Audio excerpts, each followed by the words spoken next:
I'm Sarah Kabir. I'm an author and researcher who works in the field of reconciliation and peace building. Yes, Sarah. So from time to time, victims have inquired about the fate of their loved ones. How can the truth be delivered to them?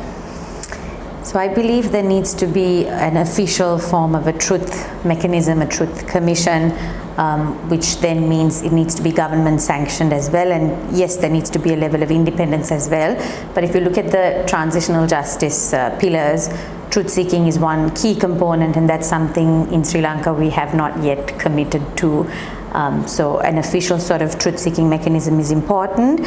And while, one of the main elements that would come out of this, of course, is the investigations, the sort of collection of evidence, which might then lead to prosecutions or amnesty where perpetrators are held accountable. But a lot of people are skeptical about that element happening through a truth-seeking body and for the victims to get some sort of closure or answers. But a second element that comes with the Truth-Seeking Commission that's important for us to consider is simply the recording of someone's testimony, of their experience. The government recording that is a form of acknowledgement by the state that these atrocities were committed, that these atrocities took place. So that way, that I think in some way could provide closure to the victims, even if we're not giving them a direct answer to where their loved ones are.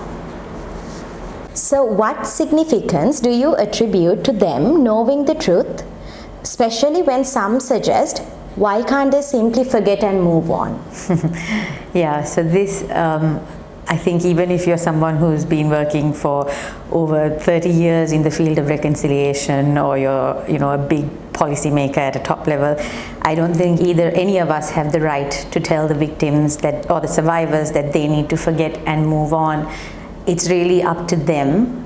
There are some victims or survivors who prefer to forget the past and just move forward, look at the future, and that's their prerogative. But if there are victims who want answers, who are seeking answers, it's not our right to tell them that you just need to forget about it.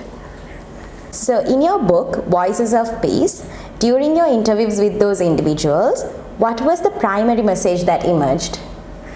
So I want to say this with a caveat, because I don't want to undervalue how unique every person's story is, and sort of everyone's experiences are quite nuanced, right? But one of the things that really struck me during this, while I was putting the book together, was the similarities between these groups who had stood against each other on the battlefield, Sometimes even something as simple as how they cook their rice, the hopes that they have for their children, their future dreams, all of that, So what it showed to me was, you take out this ethnicity, you take out religion, you take out these arbitrary divides we've placed, you'll see, you somewhat see what being a Sri Lankan really is. And the subtitle of my book says, they were just like us. So it's not just about the fighters who stood opposite each other, but it's also for us readers. Like, a lot of us think, we would never have done that. But when you read their stories, you read the circumstances that they were in, you realize that if you were in their shoes, you might have had to pull the trigger too. Considering the power of the military and their lack of cooperation in uncovering the truth about these individuals, what courses of action are available if the military remains uncooperative? This is a hard one. See, the military are key stakeholders in a truth-seeking process, in this reconciliation process when it comes to Sri Lanka, especially because the military were one of the major parties in the conflict, right? So I think there needs to be involvement from the military when we are talking about truth-seeking. Maybe not 100% cooperation, but there has to be a level of involvement from the military. So for that, it's important that we spend a lot more time engaging with the military, having dialogue, conversation with the military in sort of spreading an understanding of why a truth commission can be helpful to them.